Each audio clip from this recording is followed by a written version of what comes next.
신약성경 히브리서 6장 11절부터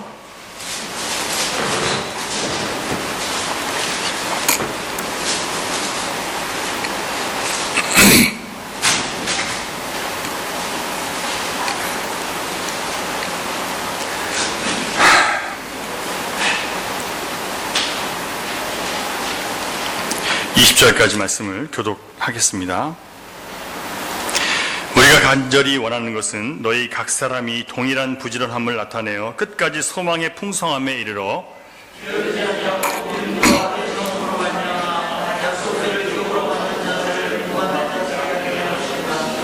하나님이 아브라함에게 약속하실 때에 가리켜 맹세할 자가 자기보다 더 큰 이가 없으므로 자기를 가리켜 맹세하여 이르시되 내가 반드시 너에게 복주고 복주며 너를 번성하게 하고 번성하게 하리라 하셨더니 그가 이같이 오래 참아 약속을 받았느니라.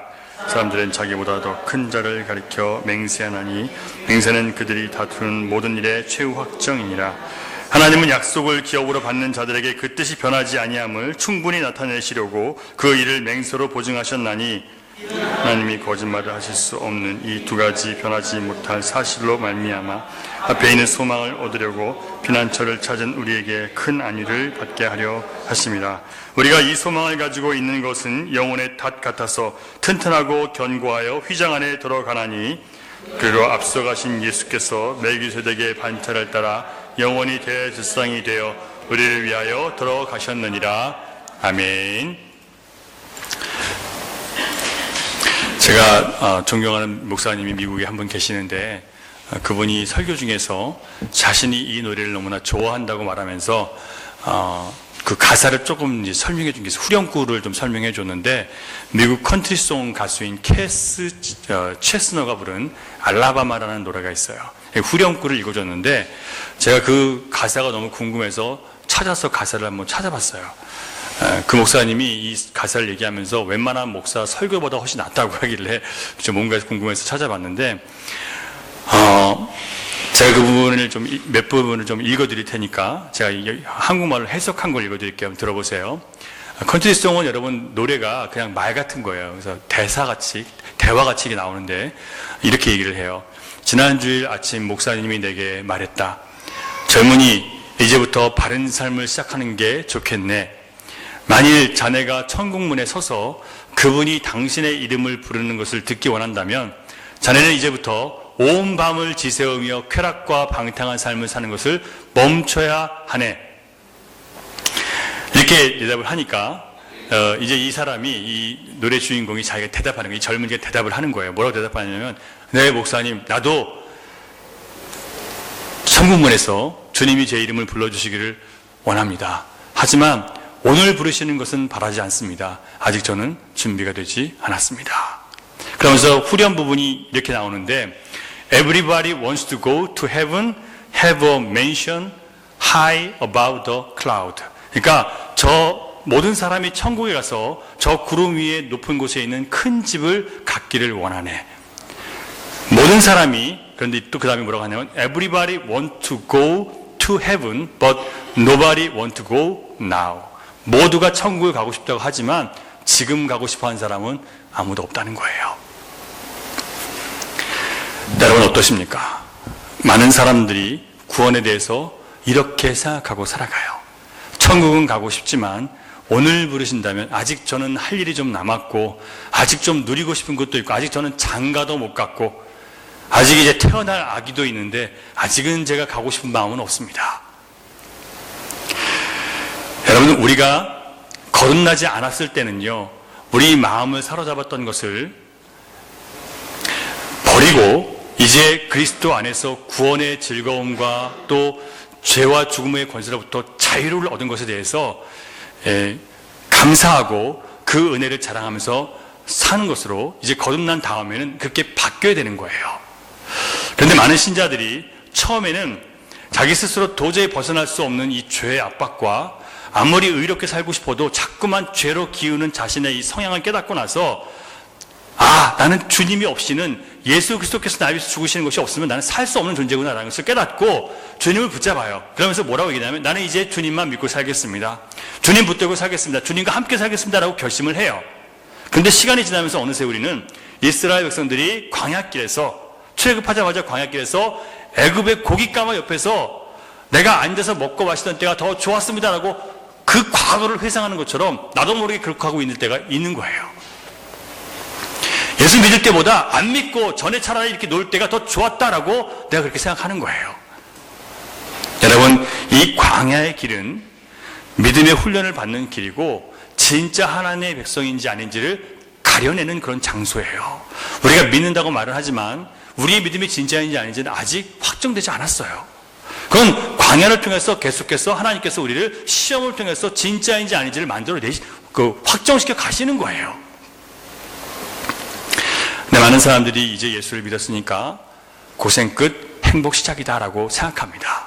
더 큰 문제는 이걸 신앙이라고 여기고 그걸 굳게 믿고 싶어 하는 거예요. 근데 우리가 분명히 알아야 될 것은 하나님께서 자기 백성들에게 가라고 하신 길을 갈 때, 하나님의 백성들이 하나님이 가라고 하신 길을 우리가 갈 때 그 길 안에서 보호하신 것이지, 우리가 하나님이 가라고 하신 길을 떠났을 때 그 떠난 데서 우리를 보호하시는 게 아니에요. 근데 많은 사람들이 각기 자기 소견에 옳은 대로 살아가도 하나님 나를 보호하실 것이라고 생각하는 거예요. 이건 굉장히 잘못된 생각이에요. 제가 왜 이렇게 말씀을 드리냐면, 여러분 성경을 한번 보세요. 하나님은 절대로 자기 백성들이 자기 마음대로 살도록 내버려 두신 적이 없어요. 하나님께서 하나님의 자녀는 하나님의 자녀답게 살도록 하나님의 길을 분명히 성경을 통해서 우리에게 주세요. 그런데 여러분, 하나님의 성경을 내가 떠나서 내 마음대로 살면서, 내가 살고 싶은 대로 살면서 내가 하나님 믿다고 하는 게 그게 여러분 정상적인 믿음인가요?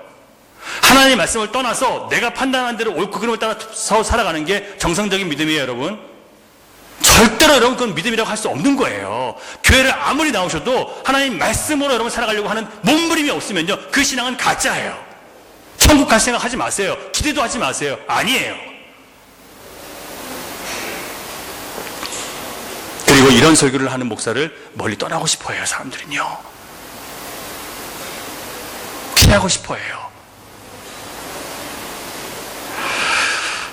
여러분, 그 증거가 뭐냐면, 구약을 보면 하나님의 백성들에게, 이스라엘 백성들에게 출애굽시키신 다음에 이제 어느 정도 훈련을 시키신 다음에 뭘 주세요? 출애굽기 20장에 뭐가 나와요? 계명이 나오죠. 율법이 나와요. 하나님께서 계명을 주세요. 이 계명은 뭐 하는 거예요? 하나님이 기뻐하시는 뜻이 무엇인지, 하나님이 미워하시는 것이 무엇인지를 주는 거예요. 이 말은 뭐냐면, 이제 너희들은 내가 기뻐하고 내가 선하게 여기는 것을 따라하고 내가 미워하고 싫어하는 것을 너희는 버려라라고 하시는 거예요. 자, 만약에 하나님께서 구원해내신 다음에 우리 마음대로 살아가라고 하셨으면 그 율법을 주실 필요가 있습니까? 없습니까? 없죠. 그 말씀을 주셨다는 것은 뭐라는 거예요? 하나님이 정하신 길이 있다는 거예요. 이제 너희들 내 백성이니까 내 길로 가라는 거예요. 네 길로 가지 말라는 거예요. 그건 구약이니까 신약은 아닌데요. 여러분, 신약에서 하나님께서 우리에게 뭘 부어주셨어요? 예수 믿은 다음에 성령 부어주셨죠. 제가 지난주에 말씀드렸죠. 성령은 뭘 못하게 해요? 우리 육신의 소욕을 금하고 성령께서 원하시는 것을 하도록 우리 안에서 싸운다 그랬죠. 우리 육신이 원하고 우리 마음이 원하는 것을 못하게 하는 것이 성령님이에요. 그러면 신약에서도 여전히 뭐가 있어요? 하나님이 성령을 부어주셔서 여전히 하나님의 길이 따로 있다는 것을 우리에게 보여주시는 거예요. 그럼 여러분, 우리가 구원받았으니까 나도 이제 내가 살고 싶은 대로 살고 걱정 없이 내 마음대로 살아도 된다는, 지옥 갈 걱정 없으니까 마음 편하게 살아도 된다는 그런 얘기가 아니라는 것을 여러분, 우리는 이제 알아야 돼요. 예수님이 세상 끝날까지 내가 너희와 항상 함께 하시겠다 약속하셨대요. 그래서 나는 걱정 없대요. 근데 여러분, 그 명령을 누구에게 주신 거예요? 제자들에게 주셨죠. 뭐 하라고요? 세상 끝날까지 뭐 하라고요? 복음을 전달하고 하신 거예요. 그리스도의 제자로 살아가는 사람들에게 주신 약속이지, 그리스도의 제자로 안 살아가는 사람들에게 주신 약속이 아니에요. 하나님의 말씀을 세상에 증거하기 위해 살아가는 사람들에게 주신 약속이지, 내 마음대로 내 육신의 정욕을 위해 살아가는 사람들에게 주신 약속이 아니에요. 그런데 나를 위해 살아가면서 그들은 하나님 나 함께 하신다 그래서 나 이거 믿어 이러고 있어요. 자기 좋을 대로, 자기 입맛대로 성경을 해석하는 거예요. 여러분, 사도 바울은 항상 복종하여 두렵고 떨림으로 너희 구원을 이루라 라고 가르쳤어요. 다시, 항상 복종하여 두렵고 떨림으로 너희 구원을 이루라. 여러분, 우리 지난주에 계속 공부한 게 뭐예요? 한 번 빛을 받고 하늘의 은사를 맛보고 성령에 참여하고 하나님의 선한 말씀과 내세의 능력을 맛봤음에도 불구하고 그리고 떠난 사람들은, 그리고 배도한 사람들은 다시 회복할 길이 없다고 했죠. 여러분, 그래서 지금 사도 바울은 이렇게 얘기하는 거예요. 항상 복종하라고요. 두렵고 떨림으로 내가 지금 깨어있는지, 내가 지금 믿음으로 살고 있는지를 내가 항상 확인하고 살아가야 된다는 얘기예요. 어떻게 이렇게 피곤하게 살아가냐고요? 여러분, 이게 믿음으로 살아가는 거예요. 믿음으로 살아가는 자들에게 하나님은 평탄한 길을 열어주시는 거예요.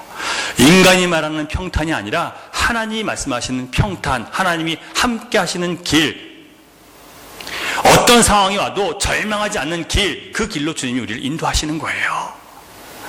그래서 히브리서 저자가 간절히 그 시대의 성도들에게 권면했던 건 뭐냐면, 우리 모두 이 구원의 마지막 단계인 영화에 이르는 그날까지 부지런함을 보여서 소망의 끝을 볼 때까지 함께 가자는 거예요. 제가 여러분에게 이 말씀을 여러분과 함께 나누는 것은 우리가 부지런히 하나님 말씀 앞에 깨어 있어서 소망의 끝, 영화의 단계에 이를 때까지 우리 함께 가자는 거예요. 함께 갑시다, 여러분. 그런데 오늘날의 많은 사람들은 쉬운 구원을 원하고 그냥 교회만 나와줘도 구원에 이를 수 있다고 얘기하는 목사들, 그런 목사들의 얘기를 듣고 싶어요.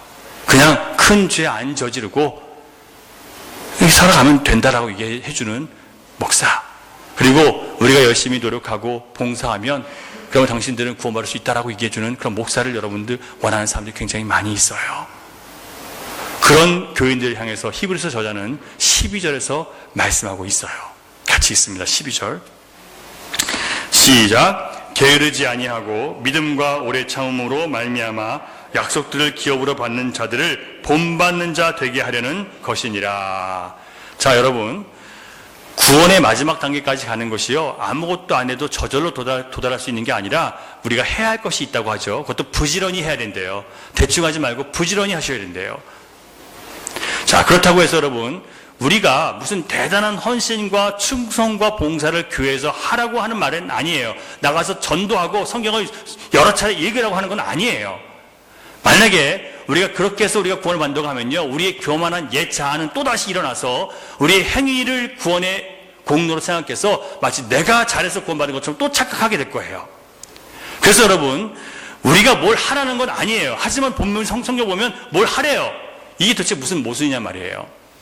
우리는 구원을 얻기 위해서 아무것도 해서도 안 되고 할 수 있는 것도 없어요. 그런데 본문은 하래요. 뭘 하래요?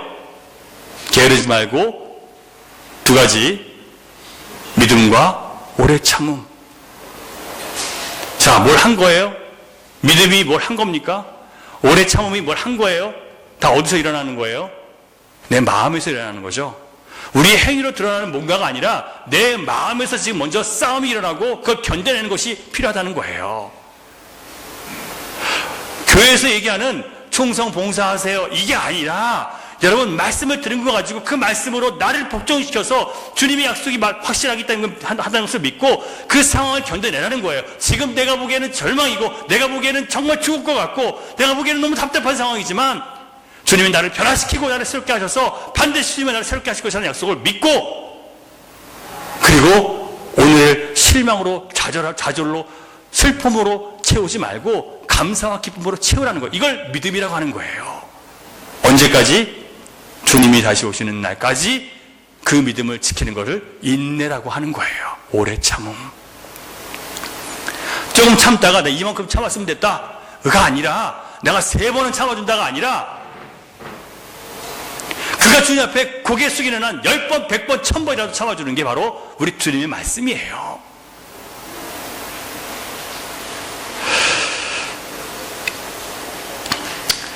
우리가 만일 예수 그리스도인이 되었다고 하면서 주님께서 우리에게 주신 이 말씀을 따라가고 하나님의 뜻이 나를 통해서 이 땅에서 이루어지게 하는 일에 열심을 품지 않으면 어떤 일이 벌어지는 줄 아세요? 아까 게으르지 말고 열심을 품으라고 했는데, 부지런하라고 했는데, 이 하나님 말씀이 내 삶 가운데 이루어지는 일을 우리가 열심히 하지 않으면 어떤 일이 벌어지냐면 자꾸 우리가 게을러져요. 점점 하나님 말씀으로부터 멀어지고요. 무뎌져서요. 죄와 유혹 앞에서 자꾸 무너져요. 그러다 보면 내가 정말 구원받은 사람인가 아닌가 내가 자꾸 스스로 의심을 하게 돼요. 여러분, 우리가 구원받은 사람에게 제일 큰 유혹이, 제일 큰 시련이 뭐냐면 나도 모르게 자꾸 죄를 짐으로 인해서 그 죄 때문에 내 구원의 확실성이 자꾸 무너지는 거예요. 나도 모르게 내가 구원받은 사람인지 아닌지 막 긴가민가 한 거예요. 여러분, 우리가 살아가는 이 시대에 모두가 자기가 우상인 사람들이 살고 있어요. 뭐가 다 기준이냐면 내가 기준이에요. 내가 좋으면 좋은 거고 내가 안 좋으면 안 좋은 거예요. 여러분, 세상은 우리에게 마음을 따라고 얘기하죠. 다 헛소리예요. 우리의 마음은요, 어떤 마음이에요? 주님을 떠나서 타락한 사람들의 마음이에요. 우리는요, 하나님 말씀을 통해서 우리를 새롭게 하는데 그 말씀을 통해서 거듭난 마음이 아니거든요. 우리 마음을 따라서는 안 돼요. 우리 마음은 우리를 속여요. 우리 마음은 거짓을 갇혀있기 때문에 나를 죄 가운데 끌고 가지 절대로 주님께 끌고 가지 않아요. 속지 마세요. 내 마음에. 내 생각에 속으면 안 돼요. 하나님 말씀을 붙들고 그 말씀으로 나의 마음을 변화시켜 가셔야 되는 거예요.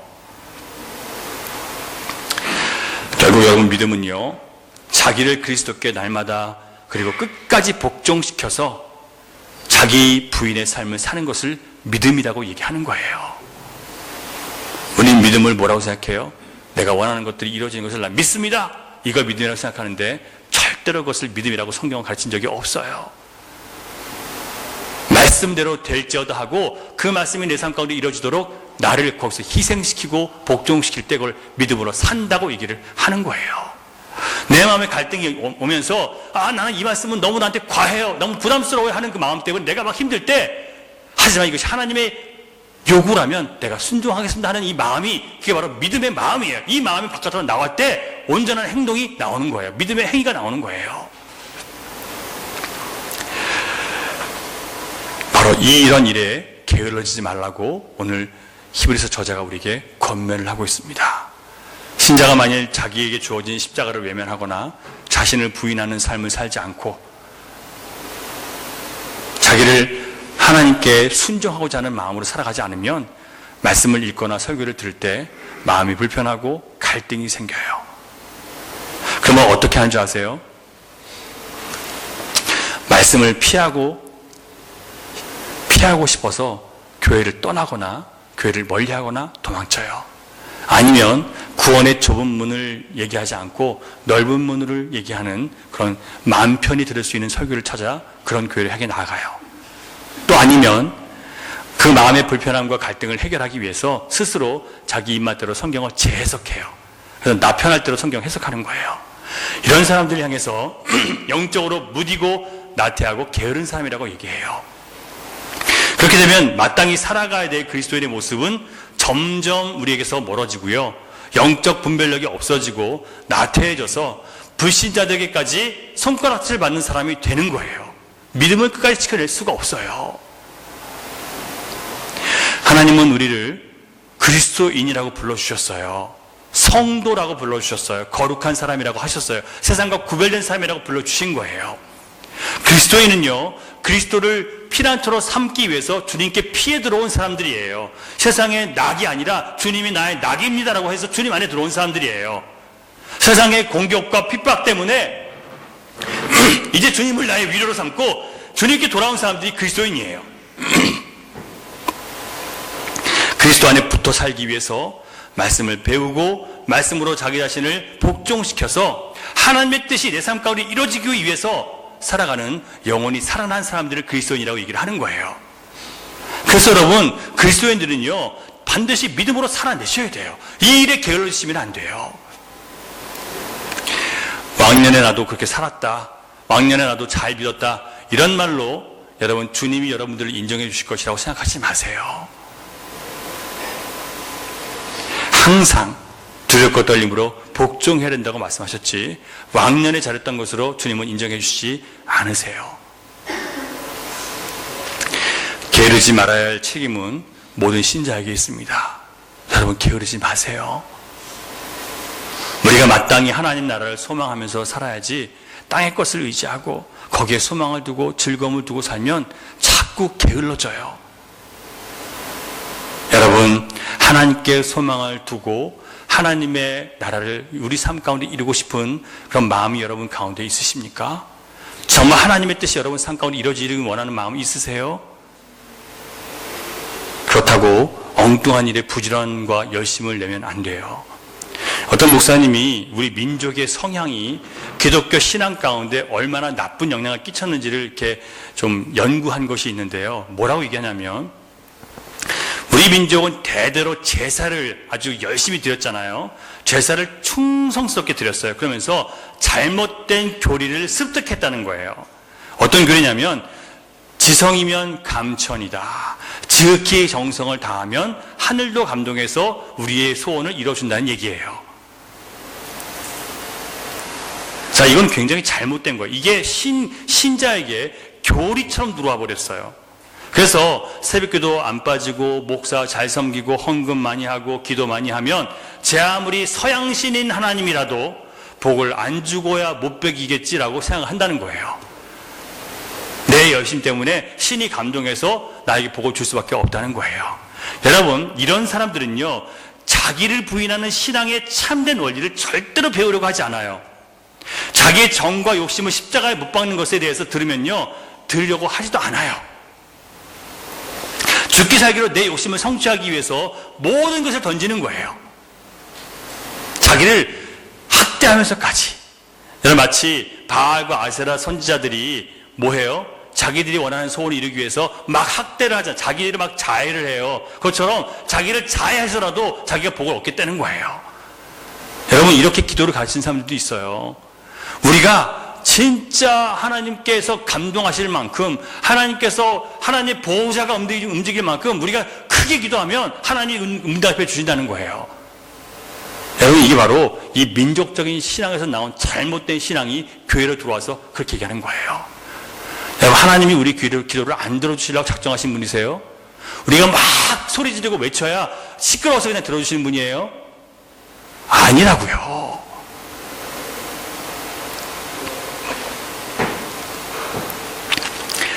이 목사님이 마지막에 뭐라고 얘기하냐면, 사람들의 마음을 맞춰주고 그들의 필요에 따라 움직이는 인간교가 되어버린 교회들을 어떤 일이 있더라도 그리스도의 몸이라 불러줘서는 안 된다, 이렇게 주장을 해요. 인간이 원하는 것들을 위해서 존재하는 교회를 향해서 그리스도의 교회라고 절대로 불러주면 안 된다는 거예요. 여러분, 어떻게 생각하세요? 우리의 머리는 누구예요? 예수님이시죠. 교회는 예수님이 머리실 때 그게 교회가 되는 거예요. 그런데 인간들의 편의를 위해서, 인간들의 만족을 위해서 교회가 움직인다면 그건 교회가 아닌 거예요. 저는 이 목사님의 이 통찰에 100% 공감합니다.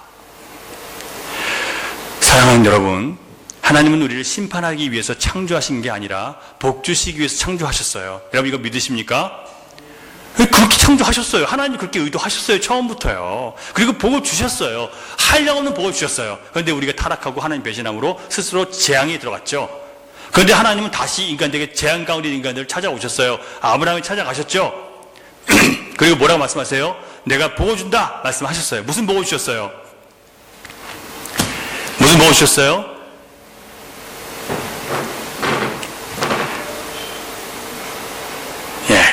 무슨 복을 주셨냐면, 내가 너로 큰 민족을 이루겠다. 또 내 이름을 창대하게 하겠다. 네 이름을 유명하게 하겠다는 거예요. 온 세상이 네 이름을 알게 하겠다는 거예요. 또 마지막으로 네가 복이 될 것이다 라고 했어요. 자, 그런데 한번 생각해 보세요. 아브라함 시대에 그 하나님 주신 약속이 다 이루어졌습니까? 아무것도 이루어지지 않았어요. 뭐만 가졌어요? 약속만 가졌어요. 약속. 그 약속을 아브라함이 믿었을 때 하나님 뭐라고 말씀하셨어요? 네가 믿었으니까 내가 너를 의롭다라고 얘기해 주시는 거예요. 자, 그러면 여러분, 우리가 믿음으로 의롭다는 것은 뭐냐면요, 우리가 뭔가를 해서가 아니라 믿을 수 없는 상황이라 할지라도, 믿기 어려운 상황이라 할지라도 하나님 말씀하신 것이기 때문에 나는 이것을 믿습니다라고 여러분 고백하고, 여러분이 절망하지 않고 넘어지지 않고 슬퍼하지 않을 때 하나님은 여러분을 향해서 뭐라고 하세요? 네가 나를 믿었으니까 내가 너를 기뻐하다. 너는 의로운 사람이다라고 말씀해 주시는 거예요. 우리가 뭔가 대단한 행위를 하는 게 아니라 믿음으로 견디는 것 가지고 하나님은 우리를 의롭다고 해주시는 거예요. 여러분에게 아무것도 요구하지 않으세요. 잘 믿으라는 거예요. 내 약속을 끝까지 믿으라는 거예요. 내가 너에게 임할 때까지. 약속은요, 그의 시대 때 아무것도 이루어지지 않고 1500년 후에 예수 그리스도 안에서 다 완성이 되었습니다. 생각해 보세요. 자기 아들 이삭 하나만 보고 죽었어요. 물론 이스마엘도 있었지만 하나님 약속하신 아들은 이삭 하나예요. 그렇다면 큰 민족을 이루겠다는 약속 안 이루어졌죠. 그리고 그의 이름이 그의 시대에 유명해졌어요? 아니에요. 한참 후에 지금도 유명해지고 있죠. 그러니까 이 아브라함 시대 때는 아무것도 안 이루어졌어요. 그리고 아브라함이 복이 되었습니까? 그때까지는 아직 아브라함 쪽에서 복이 흘러가는 것은 없었어요. 물론 아브라함 때문에 다른 사람들이 긍휼을 얻고 또 잘되는 일이 있었어요. 하지만 아직 진짜 복으로 나타나지 않았었어요. 그런데 예수님 안에서 그 모든 약속들이 다 이루어지는 거예요. 자, 아브라함은요, 하나님이 약속을 주셨을 때 믿음으로 받았고, 하나님은 그 약속을 믿은 것 때문에 아브라함에게 의롭다라고 말씀을 해주시고요. 그 다음에 분명히 의롭다고 약속해 주셨음에도 불구하고 아브라함은요, 처음에 가나안에 들어갔다가 가뭄이 되니까 점점 남쪽으로 살 길을 찾아 떠나 내려갔어요. 그래서 애굽 땅까지 가서 하나님 약속이 있는 아내 사라를 빼앗기기 때문에 하나님께서 위기에서 건져주시기 위해서 다시 그들을 건져내서 가나안 땅으로 돌아오게 하셨어요. 그러고 나서 어떤 일이 벌어졌냐면, 그 다음에 조카 롯과 땅 때문에 다툼이 벌어지게 생겼어요. 목자들끼리. 그래서 아브라함이 너는 네가 보는 땅으로, 네가 가고 싶은 땅으로 가라. 그랬더니 소돔과 고모라 땅이 하나님의 동산처럼 아름다워 보였어요. 그런데 롯은 그 땅을 선택했는데 아브라함은 어디로 가요? 그냥 하나님이 있으라고 하신 그 땅에 머무는 거예요. 왜 그랬습니까? 복은 하나님이 머물라고 하신 그곳에 있는 것이 복이지, 내가 내 즐거움을 위해서, 내가 좋은 것을 위해서 따라가는 것이 복이 아니라는 것을 이제는 깨달았기 때문에 안 따라가는 거예요. 그러나 여러분, 우리 주님께서 무엇을 우리를 위해서 우리를 통해서 무엇을 하시기를 원하시는지 우리가 진짜 그 말씀을 잘 배워야 됩니다. 여러분, 우리 히브리서 11장 10절을 보면요, 이렇게 아브라함을 평가해요. 제가 읽어드릴게요. 이는 그가 하나님이 계획하시고 지으실 터가 있는 성을 바랐습니다. 자, 아브라함이요, 소돔과 고모라를 외면하고 그 땅에 머물러 있었던 것은요, 하나님이 그를 향해서 계획하고 계신 것이 있다는 것을 알았던 거예요. 하나님이 아브라함 안에서 지으실 것이 있다는 것을 알았기 때문에 하나님이 지으실 성을 바라는 거예요. 자, 여러분, 우리 하나님 약속을 받은 사람들 맞죠? 그 약속은 이 세상에 속한 것이 아니라 하나님 나라에 속한 것이에요. 우리를 위해서 하나님이 짓고자 하시는 집은요, 이 땅에 큰 집을 짓는 게 아니고요, 이 땅에서 우리가 영광을 누리는 것도 아니고요, 이 땅에서 다른 사람 위에 높이 올라가서 군림하는 것도 아니에요. 하나님이 짓고자 하시는 집은 뭐냐면, 각 사람이, 우리 모두가 예수 그리스도가 거하는 성전으로 지음받는 것을 원하시는 거예요. 그게 여러분을 향한 주님의 계획이에요. 다른 거 없어요. 여러분 유명해지는 거 원하지 않으세요. 여러분 대단해지는 거 원하지 않으세요. 그건 껍데기예요. 정말 주님이 원하시는 것은 여러분 한 사람 한 사람이 예수 그리스도가 머무는 성전이 되시는 것을 주님은 간절히 원하시는 거예요. 그게 예수님 안에서 완성됐고, 아브라함은 그것을 상징적으로 보여주기 위해서, 예수님이 바로 그것을 완성하실 분이라는 것을 보여주기 위해서 존재하는 모형이고 그림자였던 거예요. 예표였던 거예요.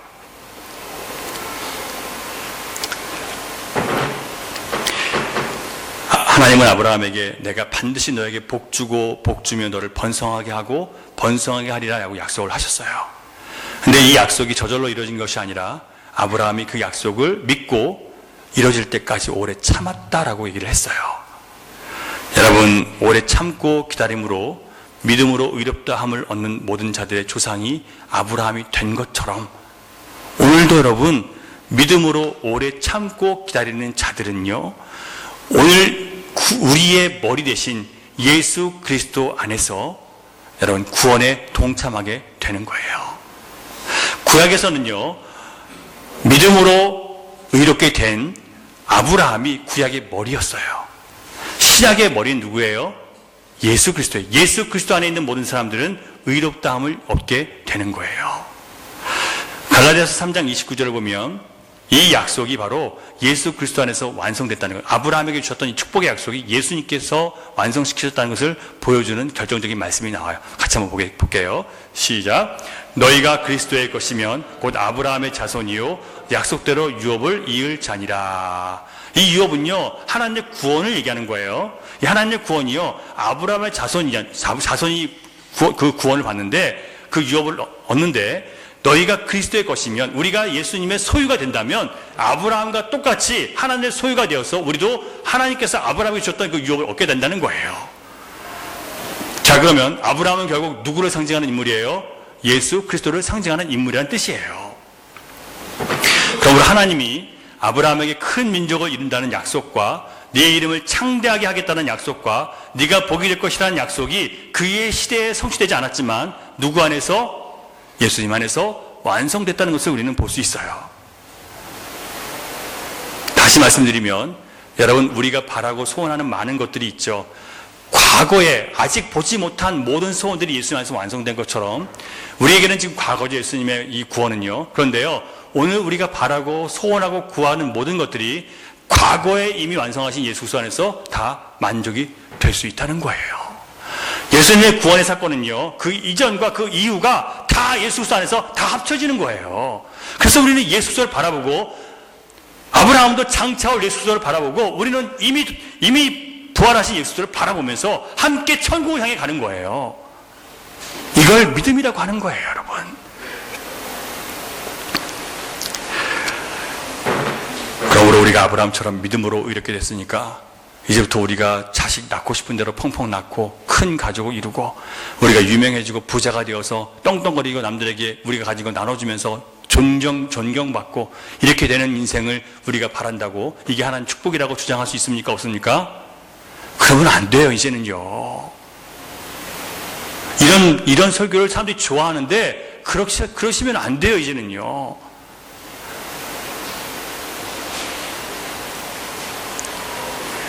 정말 많은 사람들이 내가 예수를 믿었으니까 아브라함처럼 거부가 되고 큰 부자가 돼서 나도 유명해지고 남들에게 영향력 행사하고 남들에게 구워 죽으면 구워줬지 내가 꾸러 다니지 않고 이런 사람이 되겠다고 얘기하는데요. 그렇게 말하는 거짓 교사들 따라다니면서 여러분 그런 꿈을 꾸고 있는 거예요. 여러분, 주님은 우리에게 그 아들을 복으로 주신 하나님의 약속을 붙들고 우리가 가진 이 믿음이 어떤 상황에서 흔들리지 않기를 원하시는 거예요. 여러분, 우리 교회도 때로는 돈 꿔낼 일이 생겨요. 교회도, 하나님이 세우신 교회도 돈 꿀 일이 생길 때가 있어요. 한국 교회 대부분의 교회가 여러분 돈 꿔가지고 여러분 건물 져요. 우리 교회는 안 그런 줄 아세요? 우리 교회도 돈 꿔서 여러분 여기까지 오는 거예요. 그런데 돈을 꾸어줄지언정 꾸지 않은 그게 여러분 그걸 가지고 그렇게 고지고대로 받아들여서 나는 그런 사람이 되겠다고 그런 욕심과 탐심을 부린단 말이에요, 사람들이요.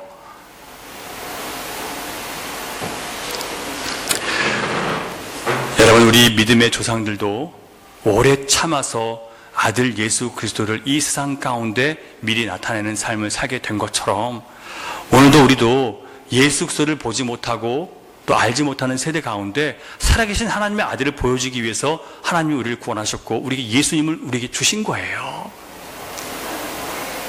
이 일을 우리가 감당해야 되는 거예요, 교회는요. 비록 우리는 하나님이 주신 약속을 지킬 능력이 없어서 자꾸 넘어지고 자꾸 배신하고 각기 제 길로 갈 때가 많지만 하나님은 그 약속을 절대로 포기하지 않으세요. 하나님 약속을 포기하지 않으신다는 것은요, 결국 하나님께 굴복하도록 나를 끌고 가신다는 얘기예요.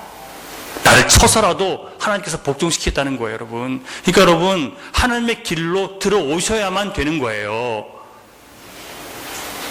여러분의 길이 옳지 않아요. 하나님의 길만 옳아요. 하나님의 말씀만 정확해요. 우리의 길은요, 우리의 마음은요, 정확하지가 않아요. 우리의 마음에서 나오는 소리도 거짓이에요. 하나님의 말씀만 진실이고 진리예요. 마음을 따르지 마세요.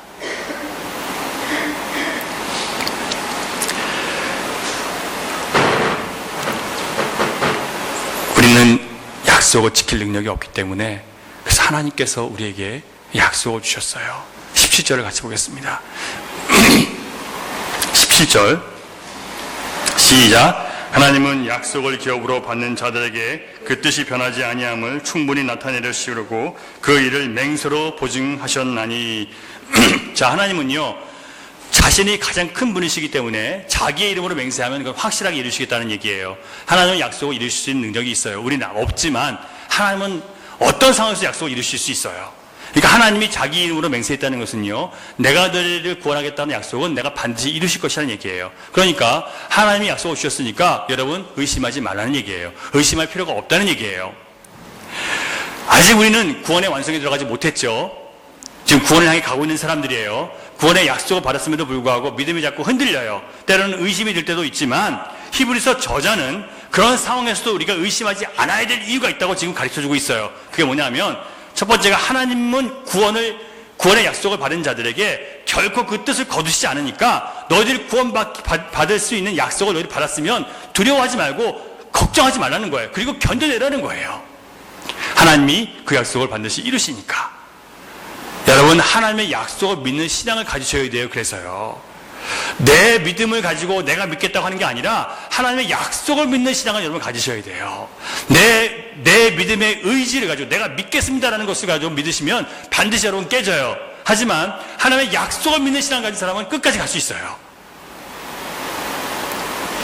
어떤 문제도 어떤 상황에서도 전능하신 우리 하나님 앞에서는 아무것도 아니라는 것을 여러분 믿으신다면 먼저 절망하고 안 된다고 말하지 마세요. 스스로 자기 연민에 빠져서 주저앉아서 한숨 푹 쉬지 마시고 절망과 고통 가운데서도 그리스도를 통해서 주신 구원의 약속을 믿고 세상을 향해서 여러분 안에 나의 소망이 있고 나는 그래도 가능성이 있다는 것을 여러분 자랑하시고 보여주셔야 됩니다. 그게 신자예요. 두 번째, 우리가 구원의 약속을 절대로 의심하지 말아야 될 이유는 18절에 나와요. 18절 시작. 이는 하나님이 거짓말을 하실 수 없는 이 두 가지 변하지 못할 사실로 말미암아. 여기까지요. 자, 하나님은 절대로 거짓말하지 않으세요.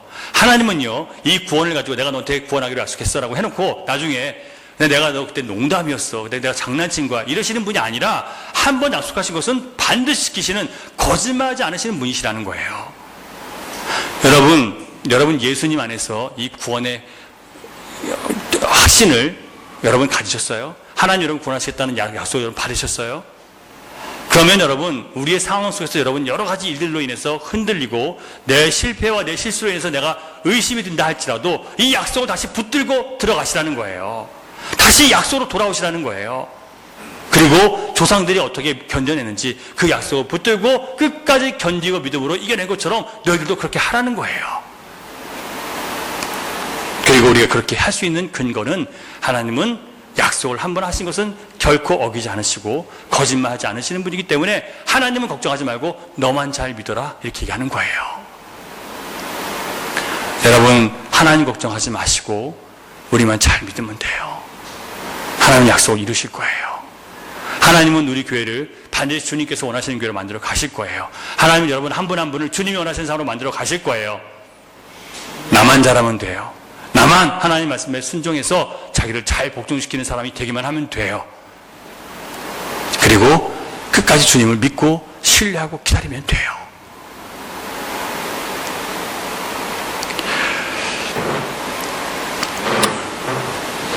하나님의 뜻은 변하지 않으시고 절대로 거짓말하지 않으신다는 이 거룩한 속성 때문에 여러분, 신자는 죽음 앞에서도 소망이 있어요.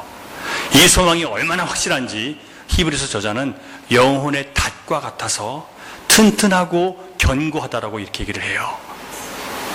여러분, 닷이 뭐예요? 배가 항구에 정박했을 때 이렇게 생긴 큰 쇳덩어리예요. 땅에다 뚝 떨어뜨리면 그게 무거워서 깊이 박혀서 바닷속에 모래에 박혀요. 그러면 배가 흔들리기는 해도 떠내려가지 않아요. 여러분, 하나님의 약속을 믿는 사람들은요, 하나님의 약속을 믿는 사람들은 영혼에 닻이 있는 사람들이에요. 그래서 때로는 내 현실 속에서 이런저런 환경 속에서 불안하고 두려워서 의심이 든다 할지라도 영혼에 닻이 있기 때문에, 약속이 있기 때문에, 그분의 약속은 확실해서 절대로 돌이키지 않고 거짓말이 아니기 때문에 그 확실한 약속 때문에 나는 떠내려가는 것 같다도 다시 돌아와서 머물러 있을 수 있는 사람이 됐다는 거예요. 이게 영혼의 닻이에요. 여러분 영혼에 닫힌 하나님의 약속들이 있으십니까? 그 약속은 반드시 이루어질 것이라는 그런 믿음이 여러분 안에 있으십니까?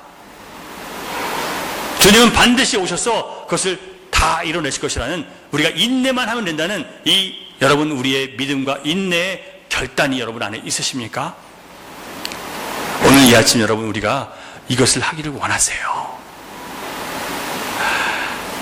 절대로 믿음과 인내하는 자리에서 떠내려가지 않으시기를 주님의 이름으로 부탁드립니다.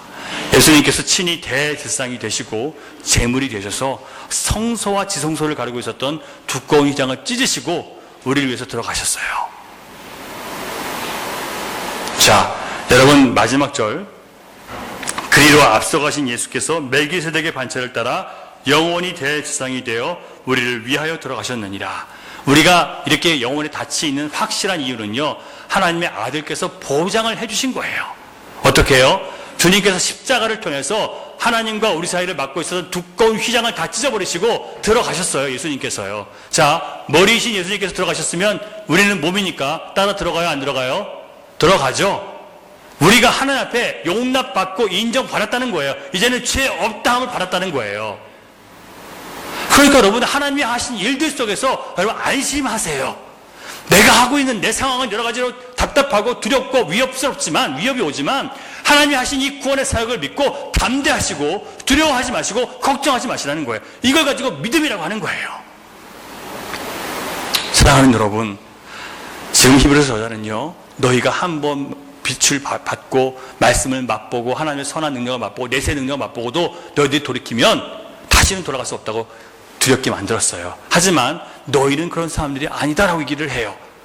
어떤 상황에서도 주님 떠나지 말고 주님을 향한 믿음을 포기하지 말고 먼저 믿은 믿음의 조상들이 어떻게 그 약속을 얻어낸 것을 본 것처럼 너희들도 반드시 그 약속이 이루어질 것이니까, 하나님은 반드시 그 약속을 지키시는 완전하신 분이니까, 그리고 예수님 보장해 주셨으니까 흔들리지 말고 영혼의 닻을 내려놓고 떠내려가지 말라고 우리에게 위로와 안위를 주시는 거예요. 사랑하는 여러분, 예수 그리스도를 통해서 완성된 의, 십자가의 의를 믿고 오늘도 그리스도 안에서 거하는 사람들, 결코 버림받지 않는다는 사실을 여러분 마음으로 믿으시기 바랍니다. 이 확실한 약속을 붙들고 믿음을 잃어버리고 인내를 잃어버린 이 시대 속에서 누가 뭐라고 하든지 그리스도와 함께 십자가를 지고 자기를 부인함으로 앞에 있는 구원을 함께 이루어가는 열린 우리 공동체가 될 수 있기를 주님의 이름으로 축원합니다. 기도하겠습니다. 좋으신 아버지 하나님 감사합니다. 우리는 바른 길로 걸어왔다고 생각했는데 우리가 또 주인인 허무한 길을 걸어왔음을 우리가 깨닫게 하시니 감사드립니다. 주님, 우리는 주님의 길이 우리의 길이라는 것을 인정하고 주님 앞에 온전히 복종하고 주님의 길을 따라야 되는데 자꾸 우리는 우리의 길을 만들고 주장하고 그 길을 요구할 때가 많았음을 고백합니다. 하나님께서 우리에게 한량없는 사랑을 보여주셨음에도 불구하고 왜 하나님 우리에게 사랑하지 않냐고 우리가 원망했던 것은 우리가 우리의 길을 포기하지 않고 주님의 길을 거부했기 때문이라는 것을 깨닫게 하시니 또한 감사드립니다. 하나님, 오늘 이 시간, 이 아침 우리에게 주신 영혼의 닷, 바로 믿음으로 하나님이 주신 약속을 끝까지 이뤄내시는 그 하나님의 약속을 우리가 믿고 주님 앞에 섰사오니 하나님 다시는 흔들리지 않도록 저희들을 붙들어 주시고 우리의 현실과 우리의 상황과 우리의 문제가, 우리의 부족함이 아무리 크고 두렵다 할지라도 하나님 함께 하시기에 반드시 이길 것이라는 믿음을 갖고 넉넉히 이겨내는 주의 종들 될 수 있도록 주님 복 내려 주시옵소서. 주님, 오늘도 하나님 말씀이 우리 마음을 움직였다면 주님 말씀으로 살아가고자 하는 결단들을 주님 앞에 드리며 주님 앞에 새롭게 설 수 있는 저희 모두가 되게 해 주시옵소서. 믿사오니 예수님 이름으로 기도드립니다. 아멘.